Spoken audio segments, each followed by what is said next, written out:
It's a great day to talk hockey with Grant McHage on HabsCast. Good Sunday afternoon to you here, folks. It's Reinbacher time. Rick's he going to play today? What do you think?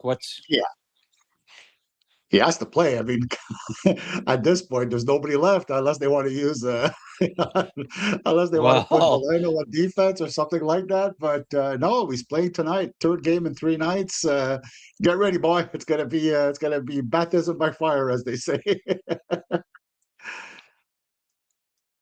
yeah. Well, and some people have mentioned that, can, play 3 games in 3 nights. You know what? In the AHL during the season, it happens. It happens a few times as a rule that you play 3 games in 3 nights. So it's not like, you know, AHL players never do it. They have to do it sometimes during the regular season, and it's also not like Reinbacher's too tired. Like he's rested. I don't know, 700 out of the last 760 days he hasn't played, or 720. You know what? No, 660 out of the last 720 days he has not played hockey. So if he's got to play 3 days in a row, I actually don't mind that. The more this kid's playing, the better. I'd like him to do double headers. I'd like him to play for Laval in the afternoon, get on the friggin' metro, get on the subway, head to the friggin' Bell Center and play at night. So I've got no, hey, I don't know if you played all-star hockey, Rick. I don't think you did, but I mean, back in the day when, we played 3 games in granted they weren't, 60-minute stop time, but we played 3 friggin' matches in a day in tournaments growing up. So, he's a kid. Get him in there, get him in the lineup. Just the reason why I ask Rick is just if Goalie's ready to play, and apparently he practiced in full gear yesterday. As I mentioned, probably in bubble wrap, but he did practice full gear yesterday. He probably plays, but the thing is, you can't go with six. You can't go with 6 left defensemen, I don't think, and that would be the main reason why. If Gooley's in, I would suspect he'd be in for Engstrom. I think it's the idea is just getting that experience a little bit. There's just too many guys that with games under their belt, and it's also the reality is that it's not just that you're replacing a defenseman, Grant. You're replacing a defenseman that can handle big minutes. You got to find another one who could also. I think Reinbacher can, and the fatigue won't be an issue. He's going to be pumping on adrenaline. He'll be ready to go. Oh, It'll be like he had a week off. That's not an issue. I'm not worried about the 3 games in 3 days. It's more poking fun of how much hockey he's going to play, but I think they need minutes because you saw last night, as happy as we are with the play of Struble and Jacky, you give them too many minutes, and it's a little bit difficult at that point, man. How many times did they get hemmed in for 2-3 minutes in their zone? And I think you wanna manage the bench a little better. So I gotta think Goulet is going to be in instead of Engstrom, who hasn't been bad, but he's been a little bit nondescript, in my opinion. At least I don't see a lot of. I think he's trying to find his game in this team, and then now to be effective. And I think he's trying to focus on his defense. So I do think you need Goulet back in to take on some big minutes, be able to manage between him, Reinbacher, Hudson, and Matheson, and be sure you could manage your minutes better and make it easier for everybody to perform at their best their abilities. so hey, Struble. Other than when somebody makes an obvious error, you focus on it. And okay, Struble tried to rush one pass, and it turns into a goal. And I didn't think Struble was that bad last night either. You make one glaring error that turns into a goal, people tend to okay, like we really focus on one error that leads to a goal. But other than that, I didn't think. I mean, when you're in your own zone for 2 minutes, you're gonna make an error eventually. And Jacky icing that puck there, it was that Oh, led to the whole thing, right? He oh, had to sure. go one more friggin' step, and he had the time and space, and he didn't do it, right? And it's funny, it showed Marty back at the bench talking to him later, and the commentator says, "Oh, he's talking about that icing the puck." He didn't have to tell.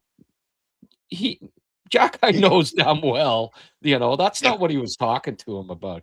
He was No, pointing no. out at center ice and something else, right? Like, Yeah, for sure. well, you could see Jack after, like, he's just shaking his head like, dummy, what was I doing? You don't need to tell him that, oh, Oh, you should have skated one more stride to. He knows, that's not what Marty was talking to him about. It was something else. Well, the 2-minute friggin' shift in their own zone hemmed in right. after that, and tired, well, it wasn't a Yeah. 2-minute shift after, but it ended up between, they were on the ice for 3 minutes all told, and by then you when you have mental fatigue, you make mental errors. And so I'm not going to be too harsh on Strubes for that, but I suspect Struble will play with Hudson, and Jackeye with Reinbacher, and Goalie with Matheson, I guess, would be what, if they go. It's also a possibility. I'd love to see Reinbacher and Hudson. Okay, here's, development camp, that first day, they said, okay, you two are together, frickin' frack, you're our future pair. There's just so much balance there. Somebody was saying last night, Goalie and he'd like to see Goalie and Reinbacher together, and that's a shutdown pair. I get that, but I think ultimately Reinbacher and certainly down the road here, Reinbacher Hudson, it just makes so much sense in so many ways. The big rangy uh, defender to back up Lane when he's making his rush, and Reinbacher is excellent 2-on-1s because he's so rangy. His stick gets in the way, and he's just hard to Yeah. beat. He's hard to Yeah. beat 1-on-1 or 2-on-1. So I'd love to see it just, okay, put these guys together. Let's see what they can do right now. And you know what? If Reinbacher looks good, it's yet another thing that they'll have to say, Mhm. because Dobson, it's out at least 2 weeks, Yeah. which tells me he probably fractured a bone in his hand. I think that's what the thought is, that it was his hand, right? Yeah. They say, Uh, I heard somebody say thumb. Somebody was saying thumb. okay, well, that's part of Maybe. the hand. Okay. Yeah, thanks for the specifics. I was going to say I'm not even going to try to say it. It's hard to say. Something to do with city. Yeah, but so you got to have, if Cartier's out, Dobson's out, there's your two right defensemen. The Canadians might be starting the friggin' playoffs if he looks okay with David Reinbacher in the lineup. That would be interesting, Grant. I like that idea. I have a secondary idea, though, that I would propose, maybe for now, just to start off with. Have Reinbacher matched up with Matheson. Have Struble stay with Hudson, because I like their chemistry together. It just seems to work. And I thought Goulet and Jackeye did okay when they played together a few games ago. But by doing that, though, you really have to spread out the lines well. Like, really got to make sure that everybody's playing good minutes. What I'm thinking Reinbacher and Matheson might work is that I think both of them can get the puck out of the zone quickly, so they're not going to be spending as much time in their defensive zone because of their skating and first pass capacity. So maybe I would consider that for now, and that's a second idea I have too. Well, I mean, how many freaking turnovers has Matheson had in his own zone the last few games, though, too? Like, it's like, here you go, guys. I don't know. It would be throwing Reinbacher to the fire Yeah. if we have one of those games from Yeah. Matheson to Yeah. lately. I don't know what it's been, but there've been some real flagrant own zone turnovers from Matheson lately. Yeah, you're right. But I don't know. I think Hudson's the best defenseman, and you put the rookie with the best defenseman is what I'm. I mean, Hudson's with that. defensive play has been impeccable lately. He's killing penalties, doing everything. He's the guy that plays 29 minutes a game. You put him. I think what Hudson does is he plays with multiple. He'll be playing another 29-minute game probably.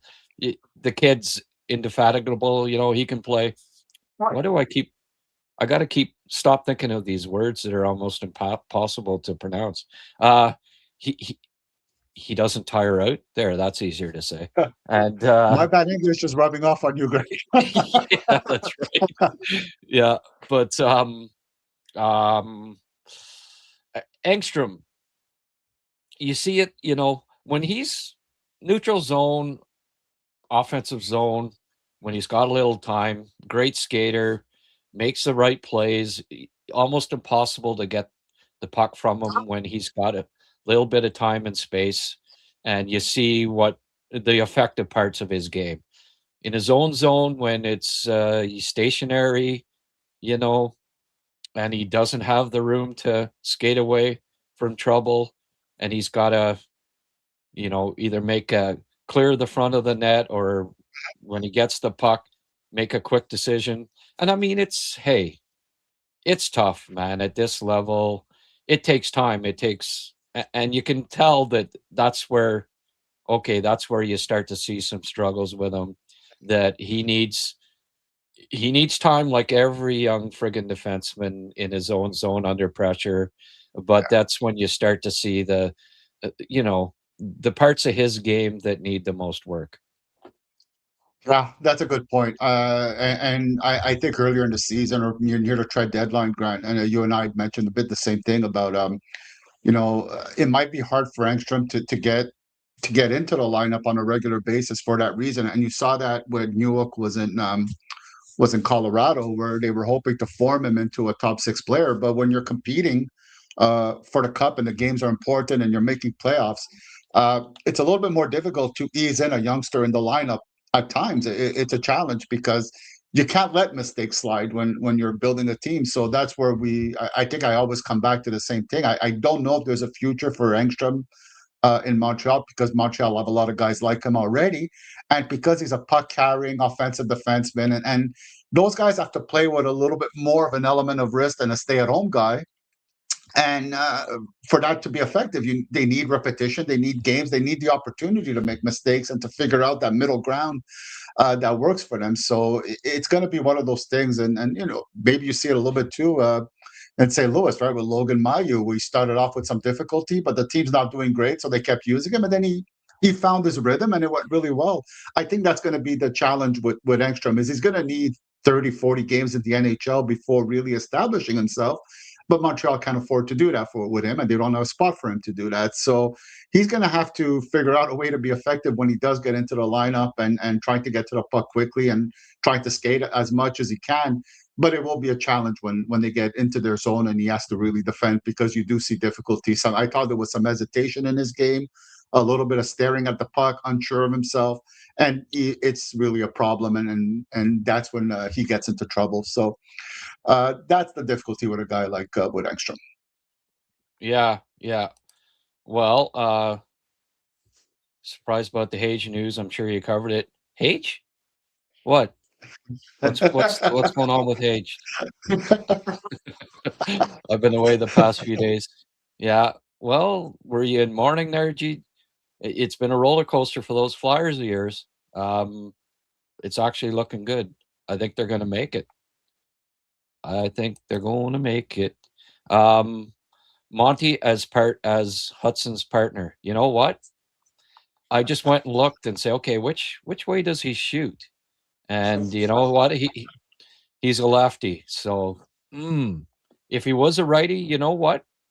We saw him out screening in practice there. He was acting as a screener and stuff. Maybe they've been working on him being the if Reinbacher gets hurt, Monty's in as the right defense. No, he shoots left, folks. So I think he's probably 7th on the depth chart right now on the as far as coming into play. Coming into play defense with Hudson. But you know what? Hudson's so friggin' good. He could have Monty as his partner, and they'd still only be on for a couple of goals against.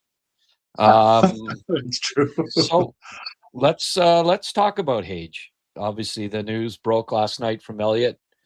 I would think that it's pretty reliable. Elliot Friedman, have you heard of the man? Does he have a solid reputation? He's got one or two right here and there. He knows a few people. I've been told. Yeah. It's funny. A couple days ago, saying, "Oh, he's going to sign," and then no, he's waiting. So I guess they met 2 weeks ago, had a good chat. I went into details last night about it. There are a lot more positives, good reasons for him to stay one more year than there are for him to leave from his standpoint. Now, from the selfish Hab fan standpoint, no. He could help the Canadians now. But what's important is what's best for him, not what's best for me, not what's best for the Canadians necessarily. It's what's best for him and his future. Now, there are several things here. He had a really good development year in Michigan. Mhm. They have great facilities. He put on some weight, but he could still use another 5 pounds of muscle. Playing 100 games at the pro level and not getting chances to build that extra, it's almost impossible to put on weight when you're playing at the NHL level, Absolutely. especially if you're playing 100 games. When you count exhibition, when you count hopefully 2 or 3 playoff rounds, and you count 82 or 84 regular season games starting next year, probably, it's going to be more than 100 games. So he'll play at college 30 to 40, somewhere in there. He'll put on that 5 more pounds of muscle that he needs, of good muscle that will be there for the follow. Well, not for the following training camp. He'll be in Montreal next spring, and hopefully then he's ready to just step right in to a top 6 role if there's a spot there. Definitely be ready. Hopefully with a Hobie Baker trophy in hand and maybe a national championship. Michigan's going to have a good team next year, so there's that. They're going to be good again. His younger brother's joining the team.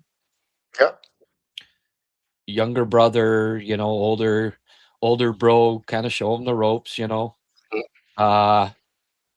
He could be the captain of Michigan next year. I don't know for sure, but he'll be wearing a letter at the least next year and be a leader on that team in his junior year. For all we know, he made the decision when he was 15, and the family made a decision when he was mid-teens that he was going the education route. He wasn't going the junior hockey route. And for all we know, there could have been a promise made, you get your degree or whatever. And if there was that discussion with his late father before he tragically passed away and stuff, you not think that's, that, Of course. hey, if there was a promise there, or it was talked about that he wants to try to get a friggin' degree before, Absolutely. and they can fast track these things and get it, maybe that's part of the plan. Maybe Rick, maybe he fell in love. Maybe there's a girl there, and there, the Michigan girl or whatever the case may be, and they've only met recently, and she's not about to move up to Montreal with him after a few months, but maybe another extra year of court, and maybe he can seal the deal type thing, and they fall in love and make the commitment. You don't know, That's so true. It could be, that could be the main reason. We don't know that. Like, I don't know. I'm just throwing that spitball in here, but It's not possible. well, it's No, it could happen. like, so there's 5 or 6 things that are, there a few that are definites and a couple that maybe, were factors as well. If they were all factors, holy frig, he might stay 2 more years. But no, like, he's don't worry, he'll be signing after, his junior season, I can guarantee you that. But, Yeah. people have said, "Oh, maybe, he's disenchanted with the Canadians." I don't think that's even, 1% No, of the reason why he's, staying another year. Rick, no. I've probably, there's not much left for you to say, I guess, but I'm gonna ask you anyways. What are your thoughts on why he decided to go back, Well, for his junior season? everything you said, Grant, was just spot on. It's 100% good, valid reasons to stay there. And they'd be perfectly justified and even be mature decisions saying, I'm going to come in when I feel like I'm really ready. In a pragmatic way, Grant, if the man himself doesn't feel like he's 100% ready for the NHL for any reason, physically, mentally, emotionally, anything at all, let him stay down and get really 100% ready. You want to come in when you feel good about yourself that you could contribute. You don't want to come into the NHL in the middle of a playoff run in the city of Montreal if there's any doubts in your mind that this might be a little bit more than you could handle at this moment. Let him play there. Let him be a leader. Let him learn new experience. I mean, this might be one of his only chances to be to get a letter on his jersey, because when he comes to Montreal, and Suzuki's there, and Slavkovsky's going to probably have a letter, and at some point, I'm sure it's going to be Hudson, and this is experiences, things to put in his toolbox that's only going to make him a better player. So be patient for one more year and get a more complete product in Montreal in a year. And it's not like Montreal's window is going to close in the next 2 years. It's just opening now, really. And it's going to be open for many years to come. Let him come in feeling good, ready, pumped up to contribute physically, mentally, emotionally, and let him really shine when he comes in.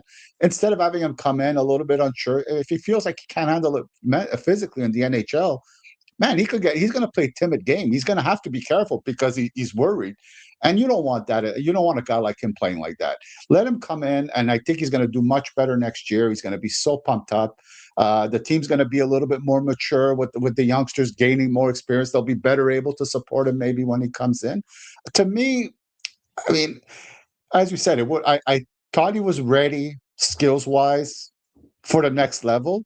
But if there's other aspects that he doesn't feel he's ready, take your time, buddy. Don't rush it. Yeah, no, for sure. And, people are saying, well, he's gonna get paid in Michigan too, right? So, the Yeah. money part of it, but that's not part of it. He's getting money regardless, whether he stays there or whether he goes to signs with Montreal, right? So that's Yeah. not a factor, in his decision. Like, it makes it easier to decide to stay because he's going to get some money anyways, right? But that wouldn't be the main factor for him, because if he signed, then he'd be getting the money Yeah, anyway, yeah. right? Either way, he's Of going to course. get money, so it's Yeah. not a determining factor for him. It's the other stuff and somebody saying here, Mavs, do you really want a hockey player who makes decisions based on a girl? Yes, you do. Come on now, life. It's just hockey. Life is still the most important thing, and your life partner. There's not a more important thing in in life than that. If you think you found your life partner, that doesn't That's become big. secondary. That's it. I'm sorry, Maz. Are Yeah. you like? I don't think you're not married or anything like you don't. Come on now. I think of the movie Good Will Hunting, you Yes. know, and when they're sitting on the bench there, and Robin Williams is explaining, Matt Damon how, yeah, I missed, I'm a Boston Red Sox fan, and I missed the most famous, the Carlton Fisk home run, the most famous one up until that point. This was before they beat the Yankees and finally got over the curse. But the most famous, moment in Red Sox history for anybody at the time, because I met my future wife and I knew she was the one in the bar that day. I said, Yeah. "Oh, I'm not going to the game. I'm, like And you didn't regret it. that's the answer, right?" Yeah. Yeah. I mean, but also, Mavs, I wasn't saying that would be the only reason. I listed 6 things, and it could be one of the things too. Like, you know, if you think, well, geez, if I go up to Montreal here, I'm not going to be uh, babysitting, indoctrinating my younger brother. Like, do you think his mom too might say, geez, we'd really like if you stuck around for a year and helped your younger brother. Don't forget, Alex doesn't have a father either, right? So the older brother being there for him,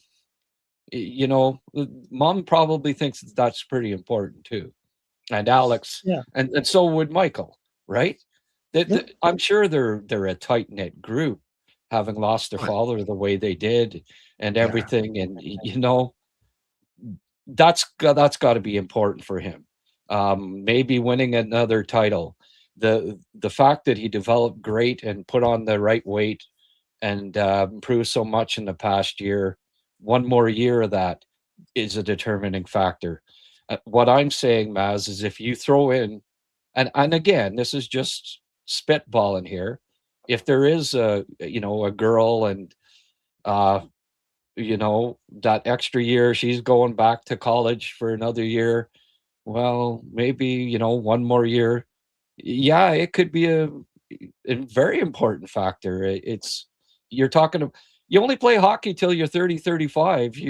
If you find the right your life partner, that's for life. That's not till you're 35. That's well past that. So, yeah, I do want a hockey player who makes a decision based partly on a girl if there is a girl involved. If it's, oh no, screw her, my hockey career is all that's important.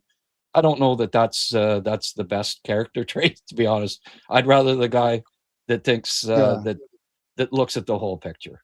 Anyway, Yeah, and it shows maturity, and I think another thing too that we didn't even broach, Grant, is he might be enjoying the college life experience. You only get to do it one more oh, year, yeah, and he's going to be a hockey player, and hockey's going to be in his life for 10, 12, 15 years. He might be thinking, no, I like these classes I'm taking. I'm interested in more than just hockey. I want to practice my brain too. I want to become a smarter human being. That's a good quality to have in a hockey player: curiosity, willingness to learn, wanting to better yourself as a person will make you a better hockey player. So if you want to stay one more year and experience college life and maybe there's a class he wants to, a professor that has a great class he didn't have a chance to take and he wants to take that class. And it might be also part of it yeah. No, I mentioned that last night. My best years of my life were in college. I wish that I could have been there another couple years. It was an absolute blast. So, no, exactly. And he's got good friends on the Michigan team. I wouldn't be surprised, Rick, if him and Horkov, had a chat and said, "Okay, I'm staying if you're staying," type thing, right? It's true. It's Let's true. go back. Let's go back and finish this. There's unfinished business. They were first ranked in they outshot those guys by double, Denver, and lost the game in overtime, a game they should have won. That had to be hard too. And you're thinking, geez, I want to come back and I want to finish this job, right? Absolutely. And when they had that chat 2 weeks ago, Hage may have even said to Hughes, "Look, if we win the national title, I might be more inclined to sign. If we end up losing here, I want to go back and finish the job." the next year, right? That might have been something that he said too when they had this chat that Elliot Friedman was talking about 2 weeks before. So, frankly, Leon Otis, Reinbacher are not ready. He play only average in AHL. Not pretty situation now because we have no choice to use him in the playoffs. All right. Well, he's been quite good in the AHL, I think, frankly speaking. I would, I'll respectfully disagree with that opinion. I've scouted him a lot of times this year, and every single time I've watched him, I've been impressed. I also think he's suited for the NHL game, and that playing with is, even better players at the NHL level, he's going to do fine. And are there going to be hiccups? Absolutely. We see hiccups still from Matheson, so there's going to be hiccups with everybody. We saw Struble hiccups, with Jack-Eye hiccups. Everybody got the hiccups. Hudson's has hiccups. So just as long as he doesn't get the whooping cough, we're okay here. No, I agree. Also, there's a maturity to his game that suits the NHL. I think sometimes he makes like proper plays, and there's a lot of people around him in the AHL that make mistakes because they are AHL players, and he has to try to adapt. But I've noticed that especially in at his first few games on Laval, and I was there at one of them, were definitely difficult if that's what you're basing at. I saw some mistakes, but then when I went back a month later, I saw a totally different player. He got, he played a bit and he got his legs back. But I think the physical tools are out there. He skates so well.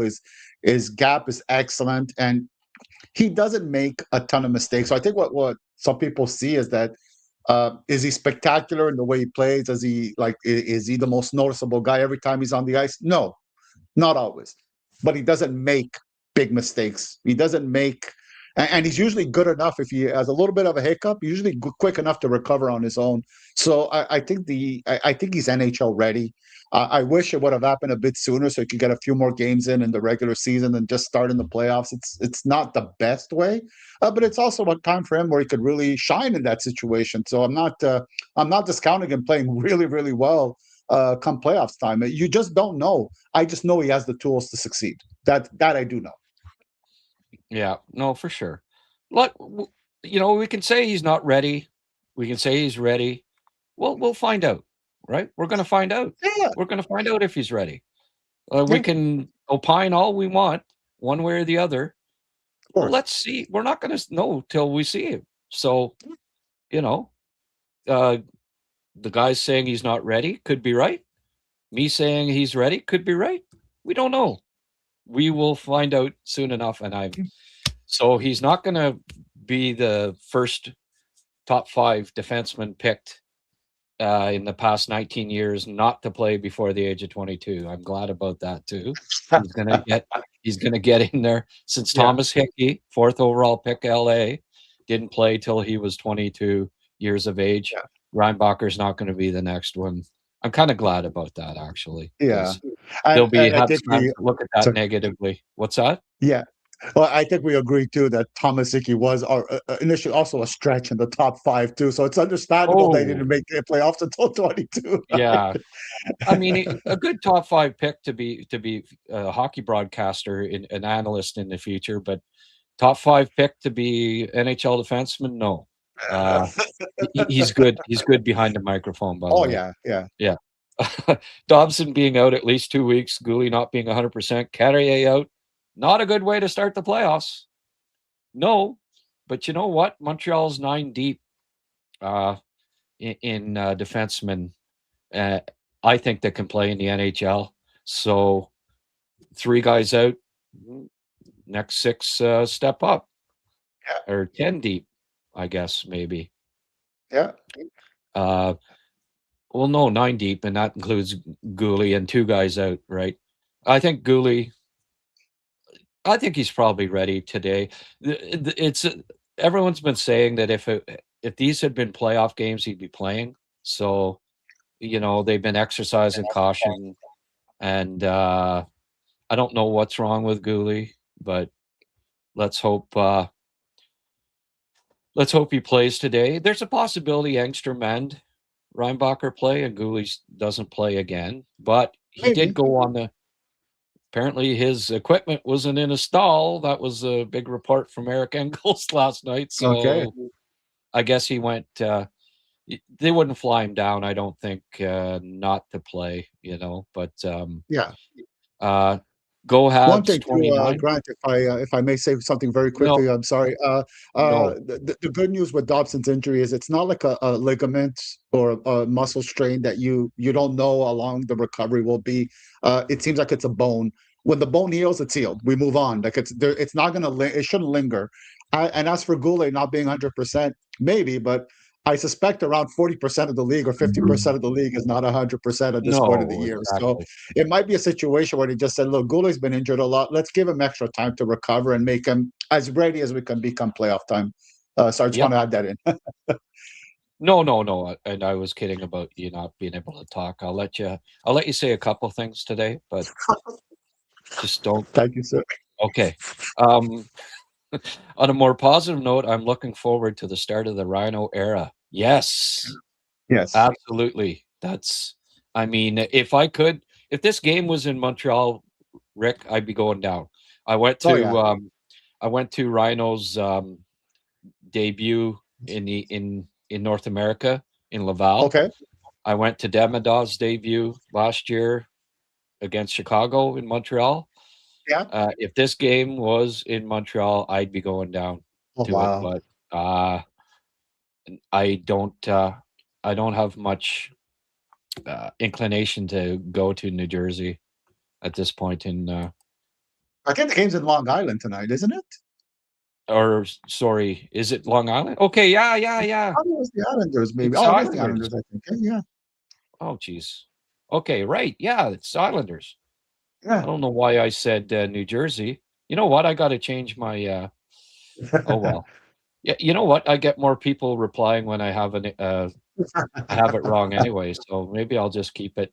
I guess I said something wrong about the road games, the road schedule yesterday, saying I think I may have looked at Tampa's, but the point remains the same that Montreal has one of the best road records and one Yes. of the worst home records. So, Right on. you know, they need to. I don't think it's that important that they getting home ice is important as maybe it could be if they were playing great at home, but they aren't. And Right. I look back over Rick probably their past 10 playoff series. They actually were better. They've won more series starting on the road than they have starting at home, believe it or not. Really, eh? So That's yeah, crazy. it is. So I'm just changing this to Long Island from New Jersey. Hello. I don't know why I was thinking New Jersey, but Eh, you know what? I tomorrow I'll be perfect. As former Blue Jays pitcher Dave Steve Yes. used to say. Yes. Okay. There we go. So that's changed. And people, I'm sure my Twitter account will have about 10 replies. New Jersey. I don't see Montreal trading Hage. He's decided to return to school. He wasn't ready. No, they're not trading Hage. I like Well, I mean, Dobson and others make same ad decisions all the time. yeah. Bad decisions, yes. Yeah. Go ahead. I'll let you talk Oh, again. the age. I mean, I don't think they're looking to trade age. I just think, if the offer comes in and it's unbelievable, maybe he gets moved if the offer comes in. But they're not going to start calling teams and saying, "No, hey, we're looking to move age. What's your best offer?" No, there's no reason to do that. That would be. I think Kent Hughes and the management team understands that, and they won't panic about such a decision. They're looking long term. They want to know what age will be like in 2, 3, 4 years, not now. Yeah. Can we afford to wait for Hage to be ready, or do we try to win now? So what? People are like saying, like, trade him now because he didn't. No, come on now. Yeah. Ah, He's he's not even 20 or like he's just turning.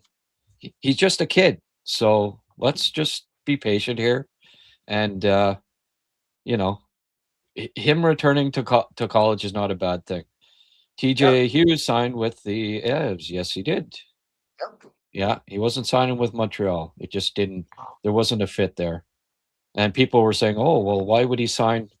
They're so loaded at center. Mm, they've got older centers, and Yeah. they're doing is because they don't have a lot of picks, right, and a lot in the Yeah. system. They get a guy. Uh, uh, uh,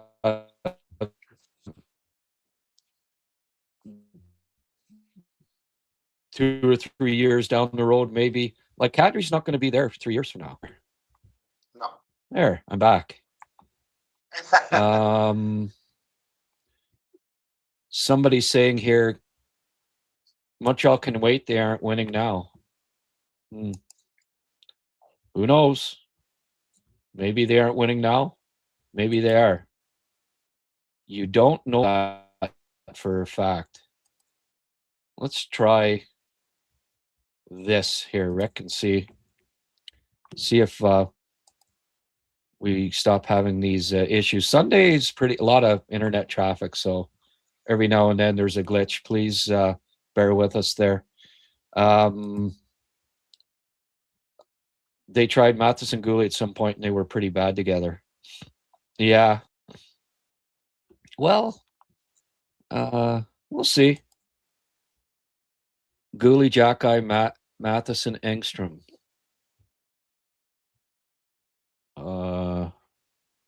Okay, who's out then? So Struble sits, and you have Hudson and Reinbacher together. I don't know. I think he means Struble and Hudson together, and those are the other two duels. Maybe is that it?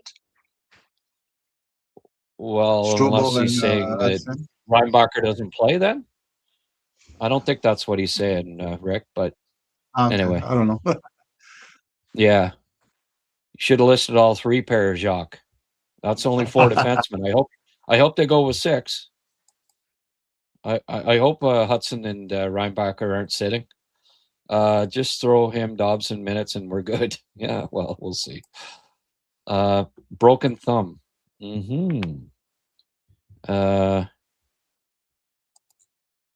Rhino with Hudson. It is destiny.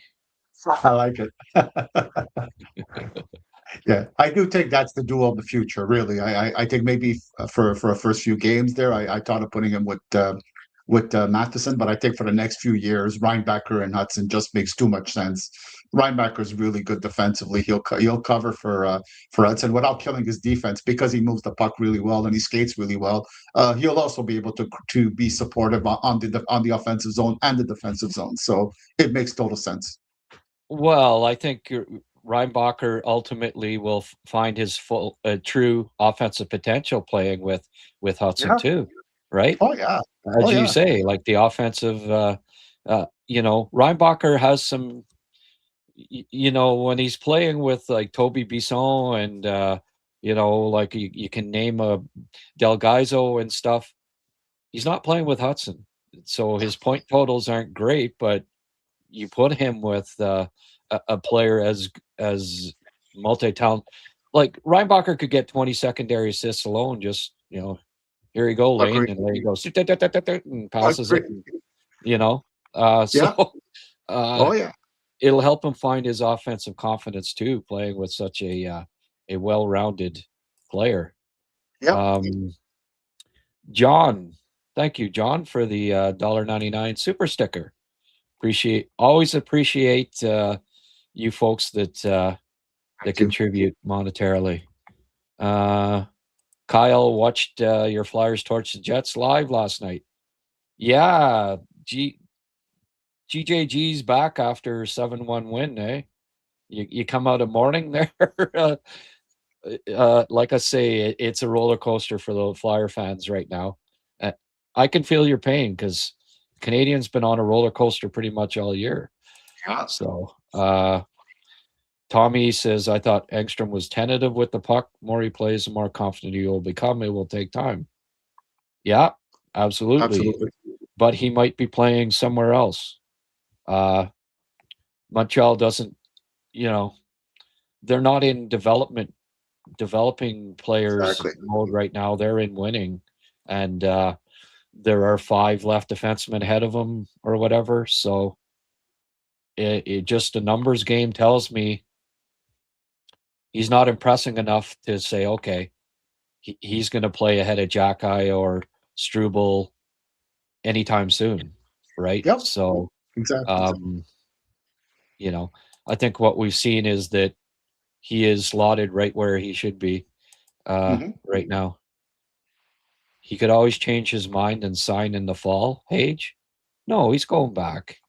When you make the decision now, there's never been a guy that said to a team, no, I'm going back, and then change his mind in the fall. He's going back. It's okay, Dan. Hage going back for another year is not the end of the world here. The Canadians have 14 to 15 NHL forwards for next year anyway, right? What this means too is Jackeye or Beck have a better chance of making the team next year, and that's not a terrible thing either, right? No. With Hage not signing now, it gives somebody else an opportunity who has been paying his dues for a couple of years at the AHL level already. So, Yeah. And as for Hage signing like in the fall, that would worry me more than him staying in school for a year, because then I'd ask myself, did you renege on your commitment to your teammates and your team, or are you struggling at school suddenly because your mind is wandering elsewhere? That would be more of a red flag for me than him staying one more year in Michigan and trying to accomplish other things. Yeah, for sure. And okay, well, we'll get to a few more in a bit, but why don't we delve into favorite part of Sunday's show here, Rick? Draft prospect of the week. Get those goggles on and let's get to her here. Goggles paisano, baby. All right, let's. We're looking at Okay, I'm going to just a sec here, Rick. Okay, yes, here we go. Sure. There it is. So Maddox Dagenet, right winger, Quebec, Rempart, first overall pick in the Quebec Junior Hockey League draft. Son of Pierre, as we might know, big player. He's got some good hands, and we're going to see the plus and the minuses of Dagenet. There's definitely some about on this youngster. So he's number 16 in white, and he's going to be coming into the zone here on this play, and you're going to see. Rick, let me interrupt you for a sec. I kept it on there because I thought you were going to mention his size. So why don't we just? He's 6'3", 196, folks. By the way. And he doesn't have pins like his dad, right? He's got some meat on his calves. He does. I'm sorry, I forgot to mention his size, but yes, he definitely has a lot more strength, and you'll see what he does with his strength here on some of the clips I have for you there. Okay. So here he goes. Cough up the puck, turns around, gets a perfect shot on net. I thought it was a good hockey sense in a sense. He knew where the puck was. He knew where the net was. And here he's playing up high. It is on a power play, and you're going to see one thing he does really well is this. Boom. Very good one-timer, and he's going to show that over and over again. He does not miss on those when he given the opportunity. And here's, boom, another one. Just gets it right in. But he also could do a little bit of a precise scoring opportunity here. Look at this, what he's going to do here. And it's not luck, my friends. It's done on purpose. He comes in and just picks that corner Whoa. right on the inside. Nice Isn't that shot. nice, eh, guy? Yeah. He's got goal scoring ability, this kid. He does. Look at this. He's going to go right through the guy. Boom. Perfect pass. So he powers through people if he wants to when he moves his feet there. Here's not a goal, but really quick hands there. He gets it and turns around. Great save by the goaltender, but he did well. Came up with some speed. That was a really good play too. Right here, a little bit more passing. And he's going to move in. And perfect cross-ice pass. He does that really, really well.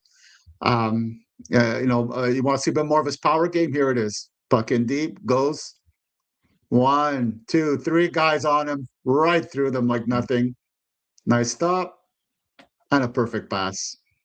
And there she goes. So he does that really, really well. Here, this big hit, boom. I wish he did more of that. That's the problem with him. He doesn't always play with that. But when he's committed to his defense is good. Here, he tracks his man. He's up there, comes in deep, does well. Gets the puck out, coughed up, but he stays there, stays involved, gets it, and just banks it out safely at the end of a long shift. They needed to get out. He did that really well. But he does some plays that are sloppy. Here he goes. Careless pass to 3 forwards of the other team. I don't know where he was looking at. He also tries to get too cute. Here he goes with the puck. 1, 2, 3. Okay, he does well. Doesn't get rid of it ever, and he loses it, and then it's a quick breakdown. And defensively, he does disappear. Here he is. It happened a little bit quick there on my thing. If you could rewind that a little bit, Grant. What's that? If you could rewind that just a little bit, it was a bit of a quick play, Yeah, but it shows a bit of a lack of. So the puck is down deep. There he is, number 26, right? And so he watch what disappears happens on here. the screen. Watch this. Okay. Puck is out. And where is he? They're not going fast, and I don't know where he is. 1, 2, 3. Don't like that. He's nowhere there. Well, he knew he wasn't catching NYA, I guess. But yeah. No, but everybody else caught up to the play and he didn't. but you at least try, right? Yeah. No, right. Yeah, well, I see some good things there. Certainly one of the better Q prospects this year, I would say. Maybe might even be the first Q guy to go this year, or what? It would not surprise me because teams are going to be intrigued by his upside. It's always the same thing, right, Grant? You got to judge the floor to the upside. Yeah. If you see him play some games where he's not engaged as well as he should be, and it happens, when he disappears, it's hard to see him at all. I haven't seen the last 2 games versus Chicoutimi. They're down 2-1, and he has no goals, no assists, nothing in the first 2 games. So I wonder what's been going on there. At times versus better teams, the success rate has been a little bit lukewarm. He floats a little bit. He just doesn't really get engaged. But then you see what happens when he gets engaged. There's not a lot of guys that does what he does with his hands, vision, and shot. He's got power forward in him. Maybe reminds me a little bit of Matthew Wood when he was drafted in a sense, but I think Matthew Wood was maybe a little bit more consistent than he was. But the tools are the same: that big size, that the sniper ability, the vision. But you got to hope that he puts it all together on a consistent basis, because that's the problem. That's the question mark, I think, for everybody. And if he doesn't put it together hard like you want him to, you got a bit of a floater that doesn't really bring it the way you'd like him to. Yeah. Okay. 20 to 32, 20 to 35, somewhere in there is likely where he goes, or what? In the area of, I think a team's going to pick him at around between 25 and 30. I don't think he leaves the first round myself. I think there's an NHL team that's going to want to take a chance on that. A team that has a lot of prospects in their system, and they go, you know what? We have a lot of depth. We could take a risk on a guy that could explode and really be something. I think the teams that don't have a ton of draft picks are going to be a little bit more leery about picking a guy that might not make it because he just doesn't bring that full intensity night after night. But yeah, I know 25, 26, 27 in that general area, I could definitely see him picked by a team. And like I said, he could become a star because he does have the tools that you want. Yeah. Skating, better skater than his old man, at least, right? Yes, he is. He is. The only thing is that, like a lot of guys his size, is the first few steps. It just takes him a few strides to get going. He doesn't have that explosiveness. You hope that he can, because I'm a big proponent of your first few steps being really, really important. Because in the NHL, you might not have 5, 6 strides to before the play changes directions or something. But he does have that quickness that does not have at all. And I do think he has better vision than his dad. His dad was a straight up shooter. You saw that Maddox can make some nice passes too, and Yeah. he can really surprise you with some cleverness to his passing game. Yeah, he looks like a better, more well-rounded player than Pierre was for sure, and also doesn't have those skinny little calves that Pierre did. The pins. Right. I asked I have a NHL scouting friend that saw him in Chicoutimi the other night, and while you Yeah. were profiling him, I just sent him a quick text asking if he thought he might go top 20, and he said after 20 for me, but we'll likely see more of him in Slovakia. So Okay. I would suspect like Chicoutimi is going to win this series. I would think Yeah. probably they're Yeah. favored against Quebec, and Yes. then he'll be invited to the U18s, and that'd be great because Yes. the Q can be tough to kind of judge a prospect sometimes because of the level is, there's very good teams and then there's bad teams, and it's not easy sometimes to judge a player when he's playing with his peers at the U18s. If he has a good tournament, maybe he's closer to 20 than he is to 30, right? Uh, Right. Yeah, that's true. That's a good point, Grant. That's so true. I do wonder though, is Chicoutimi has that big ice, and he's going to be going in Europe playing on that big ice. I wonder if the difficulty in Chicoutimi is going to transpose itself to that yeah, difficulty in Europe when the U18 starts. I don't know, but again, I haven't seen him in Chicoutimi. I haven't seen any yeah, of those two games. but he could also be playing with better line mates too, right? At the Right on. U18s, and you get a Yeah. better look at his how he looks Yeah. with more NHL type prospects than he would in Quebec. But I hope they get eliminated and that he's at the selfish part of me that he's at the U18s because we'll get a good look at him.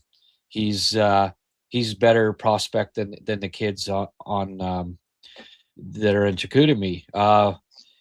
Have you seen Lefebvre, Liam Lefebvre I saw him recently? live actually back in December, and he stood out as being a Yeah, good player. And now I'm going to try to catch. I saw bits and pieces of one game in February, and it looked really good. And I want to see more of him. He's one of those guys that I really like. He's one of those mid-round picks that I'm really intrigued by. He's definitely somebody I would follow closely because I thought he looked really, really good. He's an overage kid. And what happens a lot of times is we might be a little bit hard on overage kids because we're like, wow, he didn't really do well with people his own age. But I think his situation was a bit different because last year he was playing prep school at a not a very well known school. right. Yeah, So it's a different situation. I almost feel like he's an overage kid playing his first year as an 18-year-old. So I'm comparing him more to those players. And he's looked good. He's physically strong as heck. He moves well. He plays with some jam. I was really, really very much somebody who caught my eye. yeah. Well, it sounds like he might be. By the third round, teams will be looking Yeah. at him pretty seriously. And for an undrafted kid, that's pretty good. So, Yeah. um, and a lot of it, like you say, the where he came from, and where he is now. If he makes that jump again over the next 2 years, you got yourself a pretty good prospect. So, Oh, for sure. um, I am going to feature Montreal's Oh, yes. prospect of the week, the Habs prospect of the week. All This right. one's going to be it's going to be our first look at this guy this year because he was at the World Juniors and woo, Didn't look like a prospect there, but gonna give him his due. It's Mikas Vanags, who is the goaltender in the BCHL for Victoria Grizzlies. He had a game the other night for the ages, so we're gonna give him the nod for prospect of the week. He saved 66 of 67 shots in this game, and they won. They won in double overtime, 2-1. So wow. We're having a look at his main saves there, but you can see he's got, he's pretty decent athleticism. There was the goal against, but check this out. Like, you fault him for that one? No. No. Six people in front of the net in the top corner, Oh. wicked shot. So that was his only goal against. But you can see he's got good. He gets the leg pads down awfully quick. He's got good. He's got good legs. That seems to be his main, I would say, forte. He gets the, rubber knees. The goalies these days have to have them. I don't know how they do it, but perpendicular legs right across there like that. It hurts my knees watching goalies. It really does. No, I feel him. Oh, but check this out. Check out that save here. Like, this is unreal.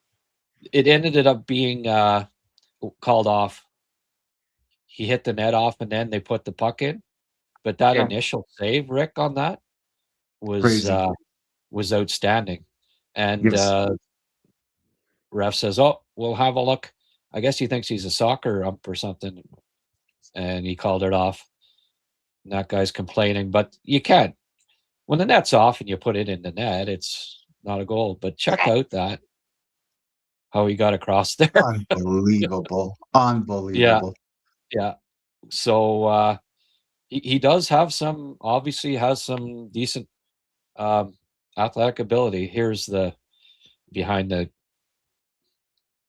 like, that was an outstanding save. But the net was knocked off, so it didn't count. But there weren't that many like 5 bell saves, but there again, see the flash the pad out, like that was labeled. He's got really fast pads, so it's hard to beat him low. Safe to say. That's good. There again, and look at him. So he's got some battle there too, right? He that was a bit Dovish like from the last 2 years until recent months. But hey, sometimes you have to swim in there to make the save, and he did. There again, sometimes I think he's maybe he goes down a little too much, and you can probably beat him up high. I didn't see a lot of these shots being high on him, and it'll be something where I think he needs to improve on. What's that, Rick? Oh no, I was agreeing with you. Sorry, I just said right. Sorry. No worries. His save percentage in the playoffs here is .940. Okay. Which is second best or best among anyone that's played more than 3 games. 3-3.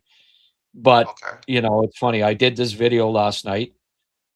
They lost 5-1, and he was pulled after 47 minutes after letting in 5 goals.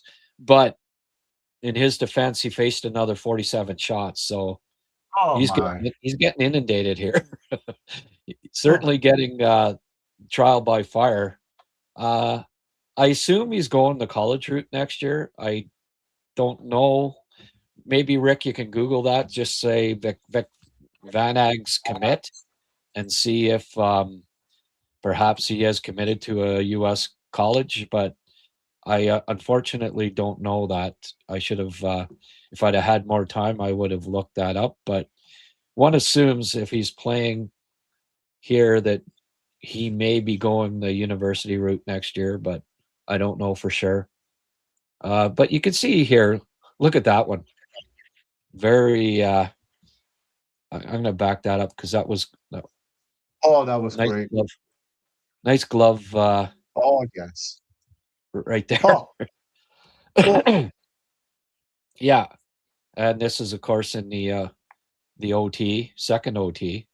Got to be tired by then. 67 shots on goal, but we saw him, of course, at the for Latvia, I guess it was, right? In Yeah. the World Juniors, and oof, he did not look very good. But again, inundated by shots playing for Latvia too. So, um, hey, the Carey Price and Patty Waugh in their draft years, they like their their last couple of years, they got bombarded, and their goals against average was high and everything, but it's because they just played on really poor teams, and it certainly helped their development. No, folks, I'm not saying he's the next Patty Waugh or Carey Price. I'm just saying that Yeah. sometimes that's good for your development to face, to have a poor team and be facing all those shots. It's lots of practice anyways. So Yes. safe to say this playoff, uh, he has gotten lots of practice. So Oh, that hey, is. fourth 2024 pick. He's from Riga, Latvia, 6'3", catches left, but he was picked in the 5th round in 2024. So, another one of those many goalie prospects that, who knows, maybe down the road he can play in Laval, but right now he's probably 7th on the depth chart.